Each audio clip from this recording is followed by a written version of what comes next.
भगवान श्री राम ने जैसे ही दशरथ जी महाराज ने नेत्र बंद किए, भगवान राम ने महाराज श्री दशरथ के हृदय में एक रील चला दी। वो कौन सी रील चल रही थी? बोले सीवी ददी हरिश्चंद्र नरेसा सहे धर्म हित कोटि कलेशा रंत देव बलि भूप सुजाना ओ धर्म धरऊ सही संकट नाना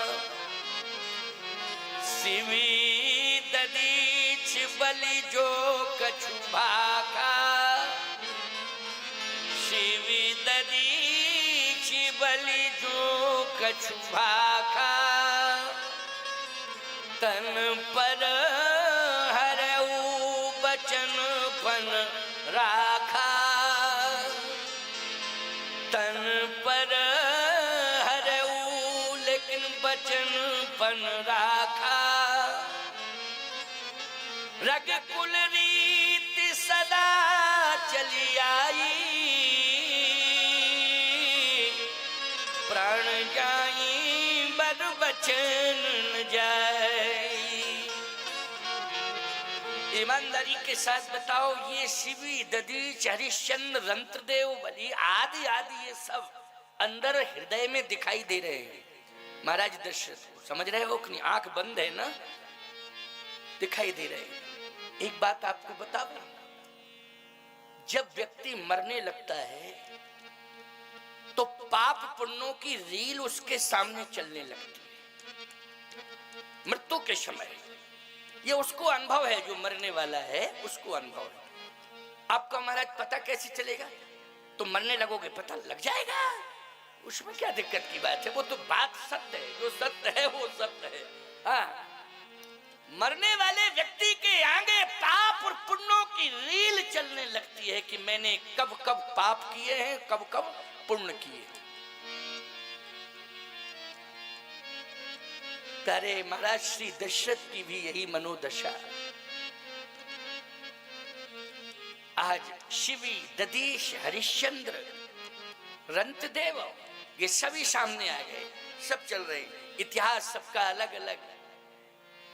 लेकिन याद रखना, एक ऐसा दृश्य आया जिसमें महाराज का हृदय परिवर्तन हो गया। एक दृश्य ऐसा आया कि जिसमें हृदय परिवर्तन हो गया। इसलिए कथाएं सुननी चाहिए, हमारा भ्रम दूर हो जाता है। समझ गए हो ना? कथाओं को सुनने से हमारा भ्रम दूर हो जाता है। इसलिए कथा सुननी चाहिए, गुरुमुख होकर के कथा सुननी चाहिए। इसलिए कथा सुनने की परंपरा यही है जिसका निर्वाह आज मनसा पूर्ण हनुमान जी की कृपा से हो रहा है। यही परंपरा है। हनुमान जी ने इसलिए प्रेरणा दी कि नहीं, कथा होनी चाहिए, परंपरा है ना, इसलिए प्रेरणा दी। ये महत्वपूर्ण बात है प्यारे। हमारे श्याम सुंदर जी, आपके बारे में राउतपुरा सरकार ने प्रशंसा की है। मेरे पास भी फोन आया था, बोले महाराज जी मैं सोच रहा था कि कार्यक्रम हो रहा होगा लेकिन बहुत व्यवस्थित और अच्छा कार्यक्रम हुआ और मैं थोड़ा रुक पाया, लेकिन बहुत आनंद मिला। ये बात मेरे पास भी फोन, आपके पास भी आया था ना? मेरे पास भी आया। मैंने कहा कि बोले नहीं, बहुत सुंदर आयोजन।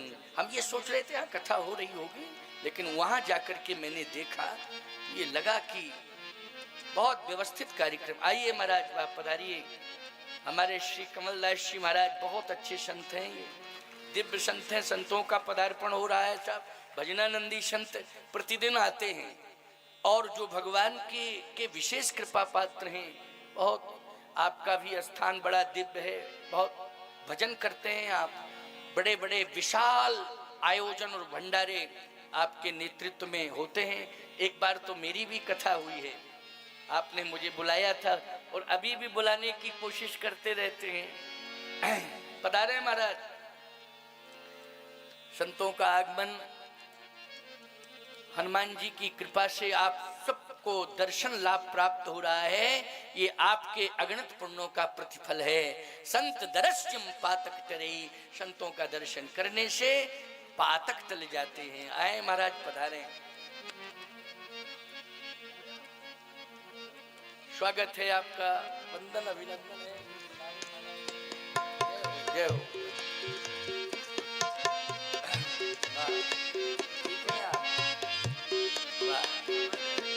अच्छा अच्छा, महाराज कह रहे हैं हम समय मांगने आए हैं, समय दे के जाए। बहुत बार प्रयास किया महाराज ने, एक बार मैंने समय दे पाया, केवल एक बार। और प्रतिवर्ष प्रयास करते हैं महाराज के समय दीजिए, समय का ही अभाव रहता है, बस यही समस्या है।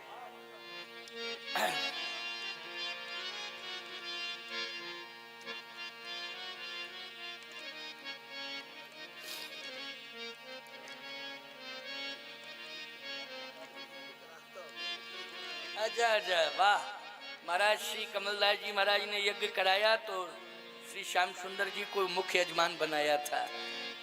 आप बड़े बड़े यज्ञ कराते हैं, बहुत अच्छे संत हैं। कल राउतपुरा सरकार और अवधूत जी महाराज पधारे। आज श्री कमलदास जी महाराज पधार गए। उसके पहले हमारे रंद्रहुआ सरकार श्री महामंडलेश्वर रामदास जी महाराज पधारे। रोज ही संत पधार रहे हैं, रोज ही संत पधारते हैं। ये भगवान की बहुत बड़ी कृपा है। आज थोड़ा सा मर्यादा का ध्यान रख लिया जाए और कोई बात नहीं, प्रणाम कर लो, प्रणाम कर लो, फिर इसके बाद है ना, कर लो।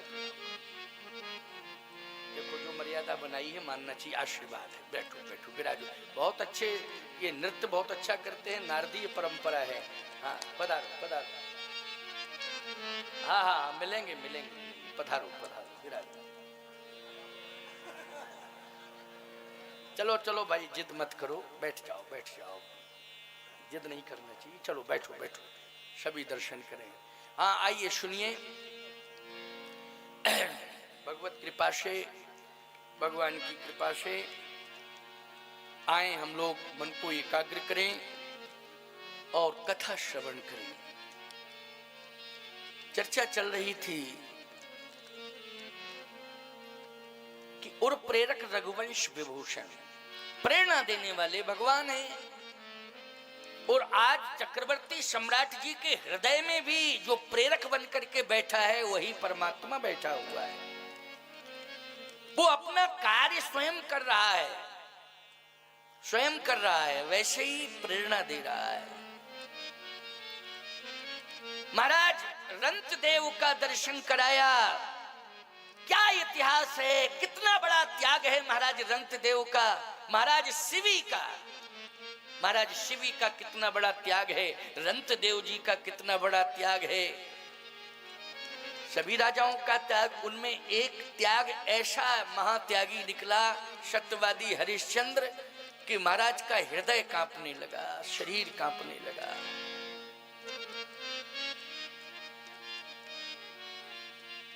शिवी ददीश हरिश्चंद्र नरेशा, शहे धर्म हित कोटि कलेशा। हरिश्चंद्र जी का इतिहास हृदय परिवर्तन कराने वाला है। भगवान राम ने हरिश्चंद्र जी महाराज को अयोध्या के सिंहासन पर बैठा हुआ नहीं दिखाया, हरिश्चंद्र जी महाराज को काशी में स्मशान घाट पर ड्यूटी देते हुए दिखाया। याद रखना, वो भाग दिखाया है इतिहास का, वो भाग रील जो बनी हुई है, इतिहास जो बना है वो भाग दिखाया है। इस भाग में हरिश्चंद्र जी महाराज स्मशान घाट पर ड्यूटी दे रहे हैं। सिर पर मुकुट रहता है राजा के, लेकिन आज काली पट्टी बंधी हुई है। बोलो भाई, स्मशान पर जो डोम ड्यूटी देते हैं उनके सिर पर काली पट्टी होती है। बोलो होती है कि नहीं होती है? कर वसूलने वाली ड्यूटी थी ना। राजा के हाथ में तलवार हो लेकिन आज हरिश्चंद्र के हाथ में लाठी है, तलवार नहीं है। क्या है? लाठी है। सिर पर काली पट्टी बंधी हुई है, हाथ में लाठी है और डोम की आज्ञा से ड्यूटी दे रहे हैं। स्मशान पर ड्यूटी लगाई गई है, याद रखना। विश्वामित्र जी ने काशी के बाजार में बेचा था ना, डोम के हाथों में सौंप दिया था। महाराज दशरथ ने अयोध्या के राजा को इस दशा में देखा है। दशरथ जी ने, बोलो ये दिखाया किसने है? जल्दी बोलो। ये दिखाने वाला वही परमात्मा है। और कहा देखो देखो देखो देखो। देखा, आंखों से आंसू गिरने लगे। ये अयोध्या के सम्राट की दशा है। हाथ में लाठी है, सिर पर काली शाफी बंधी हुई, गमछा बंधा हुआ है और ड्यूटी स्मशान पर है। चिता जल रही है, हाथ में लाठी लिए खड़े। आंसुओं की धार लग गई, ऐसे लग गई जैसे सावन भादों में झड़ी लग जाती है ना, पानी की झड़ी लगती है सावन भादों में, वैसे आंसुओं की झड़ी लग गई। आंसुओं की झड़ी लग गई साहब। थोड़ी देर में भगवान ने एक दूसरा दृश्य और प्रस्तुत कर दिया कि हरिश्चंद्र का बेटा रोहित, उसका शव लेकर के महारानी तारा जो है आ रही है। और याद रखना, कफन नहीं है, आंचल में लपटा हुआ है। ईमानदारी के साथ बताओ, मुक्ति की भूमि काशी है। बोलो है काशी की नहीं? काशी में जिसकी मृत्यु हो जाती है उसे मुक्ति मिल जाती है, लेकिन काशी में विधिवत संस्कार भी किया जाता है, याद रखना। संस्कार विधिवत यदि होता है, सभी जगह होता है विधिवत संस्कार, लेकिन विशेष रूप से काशी में संस्कार किया जाता है। अंतिम संस्कार की विधि, संपूर्ण संस्कारों की विधियां महत्वपूर्ण है काशी में, लेकिन अंतिम संस्कार की विधि बहुत महत्वपूर्ण है काशी की। मुक्ति जन्म मही जान, ज्ञान खान अगहानि कर, जही बस शंभु भवान, सो काशी से ये कसम। वो है काशी। आज मुक्ति धाम में ले जा रही है तारा, हाथ में पुत्र को लिए है, आंचल को फाड़ के उसको लपेटा गया है शव को। आधे आंचल से अपने प्रतिष्ठा, अपने सम्मान, अपनी मर्यादा की रक्षा कर रही है, रोती हुई जा रही है। कोई कफन देने वाला नहीं है, कोई साथ चलने वाला नहीं है। गरीब से गरीब का भी जनाजा निकलता है तो कफन होता है, लेकिन आज राजा के बेटे के शरीर पर कफन नहीं है। क्यों? विश्वामित्र जी ने आदेश दे दिया है कि अगर किसी ने किसी भी प्रकार का कहीं कोई सहयोग किया तो विश्वामित्र का कोप भाजन बन जाएगा। विश्वामित्र का कोप भाजन बन जाएगा। कौन जाए? बड़ा भय है साहब। ये परीक्षा ली जा रही है। महाराज दशरथ देख रहे हैं कोई नहीं जा रहा है। पहुंच गए। हरिश्चंद्र जी कहां? जहां तारा शव को लिए खड़ी थी वहीं पहुंच गए। गंगा के किनारे खड़ी गंगा जी से प्रार्थना कर रही थी। बस इतना सुना, शब्द सुने और तुरंत आ गए हरिश्चंद्र जी। प्रार्थना क्या कर रही थी? हे गंगा मां, आज मैं पुत्र को लेके आई हूं। शायद आपके तट पर कभी कोई मां अपने बेटे की लाश लेकर नहीं आई होगी, लेकिन आज परिस्थितियों के कारण मैं अपने पुत्र की लाश लेकर के आई हूं। कफन नहीं है, आपको विचार करना होगा। मैं संस्कार की विधि भी पूर्ण करना नहीं जानती हूं, लेकिन जैसा भी करूंगी आप मेरे बेटे को मोक्ष दे देना, बस मेरी यही प्रार्थना है।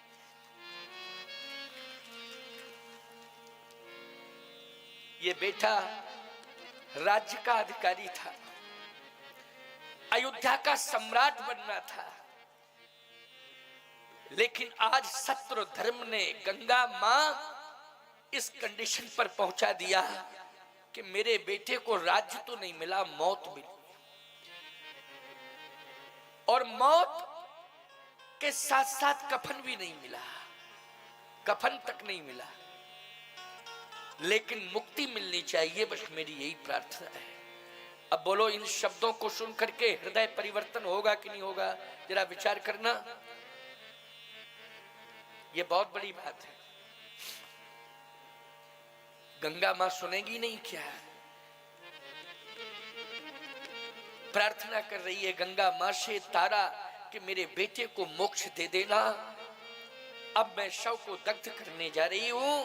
और जैसे कदम आगे बढ़े, हरिश्चंद्र जी आ गए, उन्होंने ललकारा, खबरदार, अगर बिना कर दिए तूने शव को दग्ध कर दिया तो आज हरिश्चंद्र तेरे प्राण भी ले सकता है।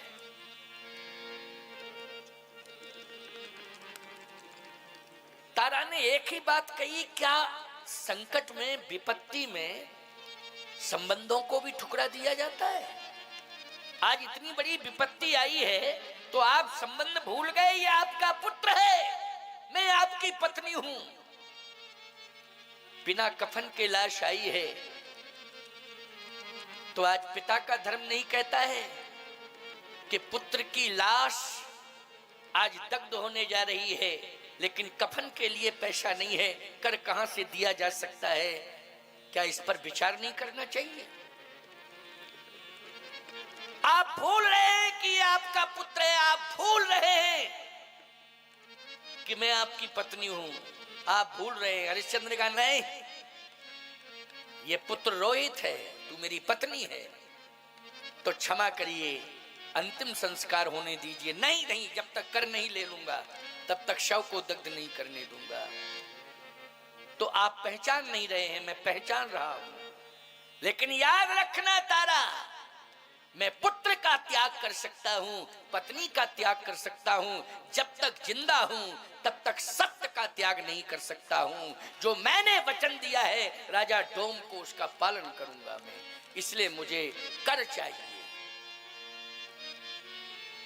कंडीशन बड़ी विडंबनास्पद है। तारा ने सोचा कि ठीक है, कहेंगे ये, लेकिन ऐसा नहीं है कि मेरे ऊपर किसी भी प्रकार का वार करेंगे, मैं तो शव को दग्ध करूंगी। और जैसे ही साहस किया और शव को दग्ध करने के लिए आगे बढ़ी, उसी समय हरिश्चंद्र जी ने लाठी उठाई, और जैसे ही लाठी उठाई और प्रहार करना चाहते थे, उसी समय सत्यनारायण भगवान प्रकट हो गए, हाथ पकड़ लिया, कहा बस कर हरिश्चंद्र, तेरे सत्य की परीक्षा हो गई। बोलिए सत्यनारायण भगवान की। इसलिए कुछ मत किया करो तो सत्यनारायण की कथा तो घर में करा ही दिया करो।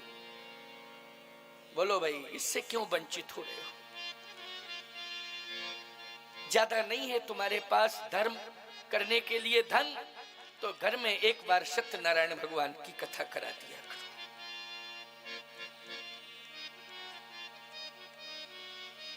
महाराज दशरथ ने जैसे ही ये देखा, भगवान शंकर के चरणों में गिर पड़े। भगवान शंकर ने भुजाएं पकड़ ली महाराज दशरथ की, कहा सम्राट, क्या सोचा तुमने? बोलो क्या सोचा? राम बन जाए या राम अयोध्या में रहें? बोलो बोलो। बोलने की हिम्मत ही नहीं, वाणी अवरुद्ध हो गई ना। फिर स्पष्टीकरण कैसे होगा कि राम जी को बन जाने के लिए कह रहे हैं या राम को अयोध्या में रहने के लिए कह रहे हैं? स्पष्टीकरण कैसे होगा? स्पष्टीकरण के लिए मानस की एक अर्धाली है। क्या पहले मन क्या है कि राम अयोध्या में रहे, बचन मोर तज राय घर परिहरशील शनि, मन ये कि घर में रहे, लेकिन अब मन बदल गया। बोले असमन गुने, असमन गुने